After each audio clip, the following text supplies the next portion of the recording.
What's going on, guys? It's your boy John the Liquidator coming back with another video, and it looked like the Indiana Fever has left their basketball skills in the locker room. Well, that was not a pretty game tonight between the Atlanta Dream and the Indiana Fever. Final score, it's going to be 91-90. Now, anybody who was saying that Aaliyah Boston should be traded, how do you feel now?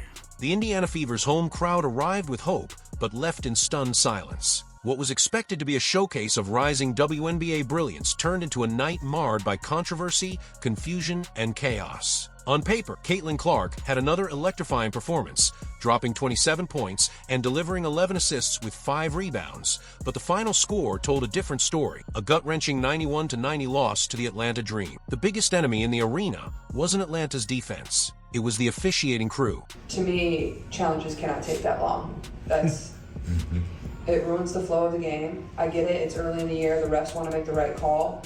We can't sit there for 2.5, 3 minutes and on an obvious hit out of bounds off of them and still not know the call. I get it, there's things to look at, there's the clock, there's where the ball can be taken out. But that's not the only reason the flow of the game was ruined, but like we're just standing there, we're waiting and we're waiting and we're waiting. But I'm not sure there was a bigger beast in the arena than the officiating in this game, which was absolutely brutal. From questionable calls to a suffocating pace disrupted by excessive whistles, the game quickly spiraled into something many described as unwatchable. Fans, players, and even sports commentators lit up social media in disbelief. What should have been a defining moment for one of the league's brightest young teams instead raised serious questions about fairness, officiating standards, and whether the WNBA is equipped to handle its explosive growth. And then obviously, like I said, a lot of free throws shot between both teams tonight. That makes the game more choppy when there's a lot of fouls. It was ugly, man. It felt ugly, so I know it looked ugly to you guys.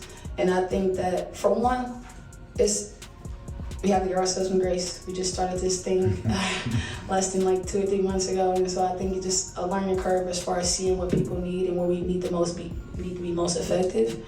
But because it was choppy, I think that we could have handled it better. I think that our lows were too low. I don't know if that makes sense, but they can't be that low. We don't have that margin of error. And like I said, we got bit in the butt for it today. Comment rigged refs below if this game felt like a setup. Like the video and subscribe for more unfiltered breakdowns of the biggest stories shaping the W. Caitlin Clark delivered the kind of performance that would usually dominate headlines for all the right reasons. Caitlin Clark had a monster game. 27 points, 11 assists, 5 rebounds. With 27 points, 11 assists, and 5 rebounds, she orchestrated the Fever's offense like a seasoned veteran, not a rookie still adjusting to the league's speed and physicality. Her range was lethal, hitting 5 three-pointers, including multiple deep bombs that ignited what little energy the crowd had left. But instead of celebrating Clark's growing legend, the game's narrative was hijacked. Absolutely brutal game. It was a game that was slowed down most of the game. So many damn foul calls in this game made it visually hard to watch at times. Her accomplishments were buried beneath a flood of whistles and momentum-killing stoppages. Even when Clark tied Courtney Vandersloot for the most 20-point, 10-assist games in WNBA history, despite having played nearly 90% fewer games, it was treated as a footnote. This was supposed to be a night that furthered the Caitlin Clark phenomenon. And I will tell you this, she tied Courtney Vandersloot for the most 20-point, 10-assist games in the history of the league. Caitlin Clark has played 42 games. I believe Courtney is well over 400. Caitlin Clark's going to smash every WNBA record there is. Instead, it was marred by distractions that rendered even the most highlight-worthy moments irrelevant. For many, this game now symbolizes how quickly brilliance can be overshadowed when the system falters. What unfolded at Gainbridge Fieldhouse wasn't just a basketball game. It was an officiating disaster that drew instant backlash across the sports world. My God, the officiating was on full display tonight. It was terrible. Ken Swift, all the national TV exposure, you would think they would want some good officiating to keep the people engaged. This is horrific. It was god-awful. Fans expecting a competitive battle were instead treated to an erratic, stop-and-start affair controlled less by players and more by the whistle. The referees disrupted the game's rhythm with repeated, questionable calls that stifled both flow and excitement. Even neutral observers noticed. Connor McCaffrey, Caitlin Clark's boyfriend, sarcastically praised the refs for being in mid-season form. Connor McCaffrey, Caitlin Clark's boyfriend, good to see the W refs in mid-season form. He cremated them. Veteran journalist Jason Whitlock didn't hold back, calling the officiating crew horrible and game-wrecking. These weren't isolated opinions. They echoed a wider sentiment among fans who watched the game unravel in real time. The WNBA, through officiating, is going to hold Clark and the Fever back. They're going to make games ugly, physical, and boring. They will be the crap officiating to take away what this team beautiful, fun to watch. I hope not. The Dream and Fever never had a chance to build momentum or showcase team identity because every possession seemed under siege. The growing consensus: this wasn't just poor refereeing, it was a disservice to the athletes, the fans, and the league itself, coming at the worst possible time for a sport trying to cement mainstream credibility. Yeah, one could argue it helped cost them the game. Before the ball was even tipped, something felt off inside the arena. The Fever faithful, known for their energy and unshakable support of Caitlin Clark and company, seemed emotionally drained. It wasn't just a bad night, it was the culmination of several exhausting days for WNBA fans. I got to tell you, number one, shame on the WNBA, because the WNBA and everything that's happened in the last 3 days absolutely wore down this Indiana Fever crowd from the very beginning of this game. The league had been rocked by controversy, physical altercations, and polarizing media coverage, all of which left a cloud hanging over the court. By the time tip-off came, the energy that typically fuels home teams was noticeably absent. It's tough, but at the same time, for us, it started with our energy and on the defensive end of the floor. We were flat to start. We dug ourselves a hole. We didn't take care of the ball. We didn't handle their physicality. I mean, that's going to be the MO against us all year long. Teams are going to be physical. They're gonna push us. They're gonna shove us. They're gonna hold us. They're gonna do whatever they're allowed to get away with, and we have to figure out how to use that physicality against them. That's how I play us, right? We have to figure out how to use that physicality against them and get a little bit better in those areas. I mean, it's really hard when you dig yourself a hole like that in this league. It's tough. I thought we had a bad start to the game. I thought we had a bad start to the second half. Felt a little flat as a group out there on the floor. So, we can't put ourselves in those types of positions. According to post-game reactions, the crowd appeared fatigued, their passion dulled by the emotional weight of off-court drama. For many in attendance, this may have been their only chance to witness Clark in person, yet the atmosphere lacked the magic expected for such a rare event. Instead of being a celebration, it felt like a chore, something endured rather than enjoyed. The WNBA's inability to manage public perception and game day experience is starting to wear on its most loyal supporters, creating cracks in what should be a foundation of excitement and growth. Aaliyah Boston, Kelsey Mitchell, and Caitlin Clark, dubbed the original triplets by some Fever fans, each delivered performances worthy of a victory. Boston did a great job too, man. 9 for 13, took care of the line, which is what we needed. 24 points, looking really good, man. 2 blocks, 4 assists, 10 rebounds. I thought AB was outstanding. She battled, for 36, almost 37 minutes. And BG and Bree Jones are 2 of the best bigs in our league. I thought she did an outstanding job, and we got to learn and grow from it. Boston was out there playing like she was 6'11". Come on, man. We got to just come out and say it. The original triplets showed up tonight. Aaliyah Boston, 24. Kelsey Mitchell, 24. Kelsey Mitchell, I like how she looked too. Now, yeah, she had that crazy foul at the end. I get it. But at the end of the day, man, 24 points. She had 1 turnover, 1 steal, 2 assists. Shot 9 for 15 from the floor, 2 for 3 from the 3, took care of the line. Our 3-headed dragon did their thing today. Boston dropped 24 points with a calm efficiency in the paint, while Mitchell matched her with 24 of her own, bringing veteran poise to a team still finding its identity. Clark, as usual, was the lightning rod, orchestrating the offense with precision and lighting up from deep. On any other night, those combined stats would guarantee a win. Bird and McHale and Stockton and Malone. Caitlin Clark and Aaliyah Boston have something like that, something akin to that, working in this league. But against the Dream, even elite individual performances weren't enough. Despite the trio's heroics, the game slipped through their fingers, not because of lack of execution, but due to factors largely out of their control. Every time the Fever seemed to build momentum, a whistle halted their progress. The chemistry was there, the effort was undeniable, but in a league looking to promote star power and elite matchups, the system managed to dull the shine. I'm proud of our fight. the toughness that we showed, you know, our ability to stay together. Our bench was really engaged in every timeout and in every huddle. You know, we were all engaged, and yes, that's a moral victory, so to speak, I suppose. You know, obviously we wouldn't have loved to be in the situation that we were in, but honestly, I give my team a lot of credit, my teammates a lot of credit. We never gave up. We fought. We were right there. We found a way to get back in it. You know, when things didn't seem very good for this group, at least we stayed together and we kept fighting, and that's a positive. I think a combination of leadership, competitiveness, and the will just not want to lose. We hang our hats on making these fans, you know, be proud of us. And the way we started the game and the energy being low, it kind of just put us in the low. And I think that once you saw us really tap into, you know, who the Fever is and our identity, you guys were able to see down the stretch what it looked like. I just, you know, at this junction of our career, we can't wait until third quarter to want to be that team.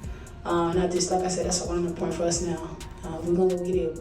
We'll go get it now. It's a bitter irony. The WNBA finally has a core group in Indiana capable of electrifying audiences, yet the officiating rendered their efforts hollow in a game that could have been iconic. The idea that poor officiating altered the course of a game is frustrating enough, but the notion that it could be intentional raises even deeper concerns. Some critics have started to question whether the barrage of whistles against the Indiana Fever was simply incompetence or something more calculated. The theory gaining traction is that the WNBA, consciously or not, may be allowing overly physical, disjointed games to mute the explosive impact of stars like Caitlin Clark. The league's veterans have long operated in a more rugged, grinded-out style, and Clark's fast-paced, high-scoring approach disrupts that norm. Like I said, like it was just flat. We missed free throws, we missed layups.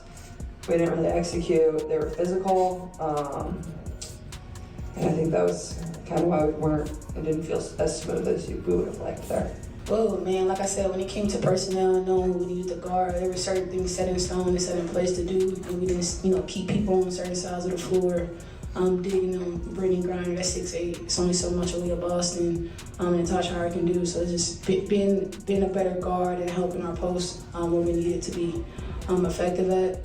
It sounds small, but the small things make big things, and that's why we didn't win. And so I think that this is a learning experience and a learning curve for all of us, especially when you're trying to win games, and like Game 6s or Game 7s. If referees aren't adapting to the new wave of talent, or worse, if they're preserving an older style by overcalling aggressive defense on one side while letting rough contact go on the other, it creates an uneven playing field. This doesn't just affect Indiana. It affects the league's integrity. If officiating remains this inconsistent, it risks alienating new fans who tuned in for flair and finesse, but stayed long enough to recognize a troubling pattern of suppression rather than support for the game's biggest rising stars. But, you know, it's tough when Coach White is put in a position to have to use both her challenges in the first half on calls that were pretty point blank, and then we're left with none there in the second half, which, you know, you can pick and choose. Maybe you save, but maybe you don't. But still, like, every single possession matters. But like I said, it doesn't come down to that.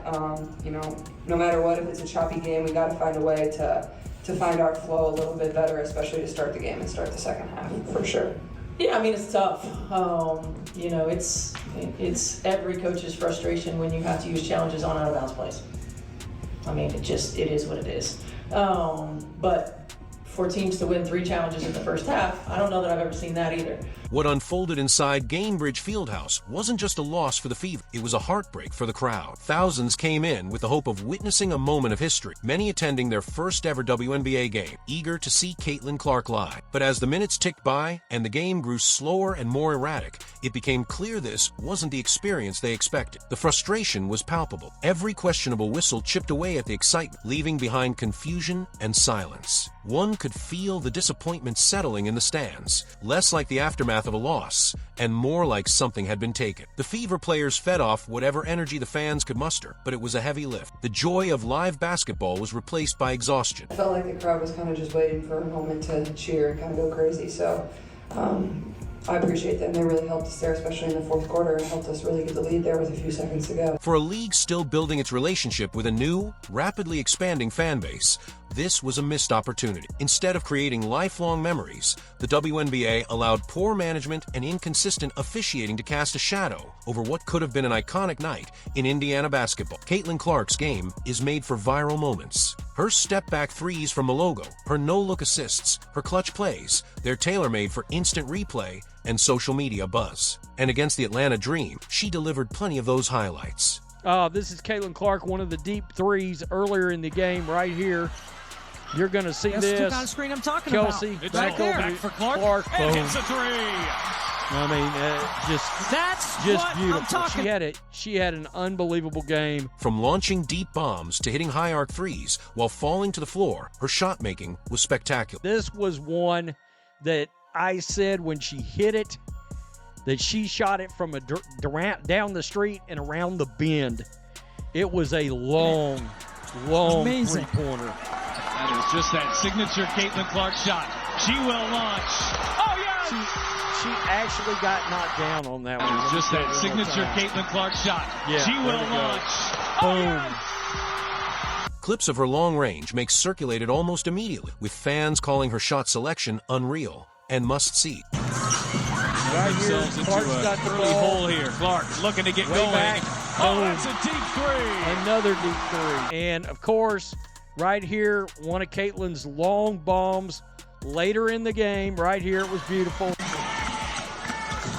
second chance opportunity. Clark fire away and knocks down a Boom. three. But none of it changed the outcome. As thrilling as those plays were, they couldn't mask the damage done by the flow-breaking officiate. This was supposed to be one of those games that boosted the league's presence, an easy marketing win anchored by Clark's rising stardom. Instead, the shine of her performance was dulled by a game that was hard to watch from start to finish. The highlights told one story, electrifying brilliance, but a full game tape painted a different picture. Stop-and-go chaos that left even the most loyal fans emotionally drained and questioning what they'd just witnessed. In the aftermath of yet another crushing defeat, the Indiana Fever locker room felt heavier than the scoreboard indicated. These aren't just losses, they're gut punches that erode morale, especially when the performances on the court suggest the team should be winning. Caitlin Clark, Aaliyah Boston, and Kelsey Mitchell are carrying not just expectations, but a growing sense of injustice. When game after game ends with controversial officiating or momentum-killing interruptions, it begins to chip away at confidence. Behind closed doors, players are likely having difficult conversations, not just about strategy, but about mental fatigue. Boston's consistent interior dominance, Mitchell's scoring bursts, and Clark's record-setting pace should be enough to push this team forward. But instead of momentum, they're left battling frustration and trying to stay composed in the face of mounting adversity. The absence of Sophie Cunningham, a known spark plug off the bench, only made the challenge steep. The emotional toll of trying to win under conditions that feel rigged doesn't just affect performance, it threatens to fracture the trust this group is building. The WNBA is experiencing a historic influx of attention, with Caitlin Clark at the forefront of a new era. But instead of riding that momentum, the league risks undermining it. Clark's play style, fast, flashy, and high-scoring, is exactly what the W needs to appeal to a broader audience. Yet what's unfolding on the court suggests resistance from within. Games are being bogged down with excessive physicality, poor officiating, and a pace that favors grinding over excitement. This isn't just a Clark problem, it's a league-wide identity crisis. If the league wants to compete in the national spotlight, it must decide whether it's going to nurture its stars or neutralize them to maintain the status quo. Viewers tuning in to watch elite skill and drama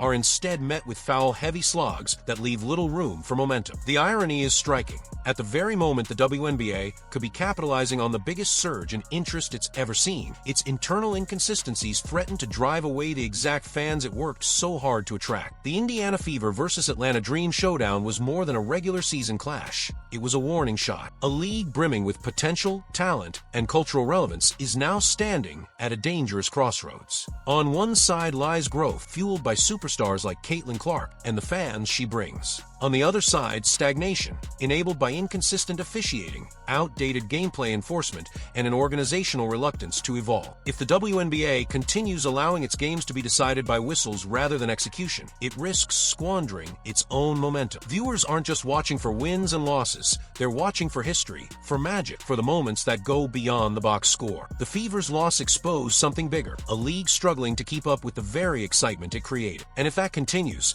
the damage won't just be measured in missed shots or bad calls, it'll show in declining trust, frustrated athletes, and fading public interest. The W doesn't just need a rulebook review, it needs to decide what kind of league it wants to be, and fast.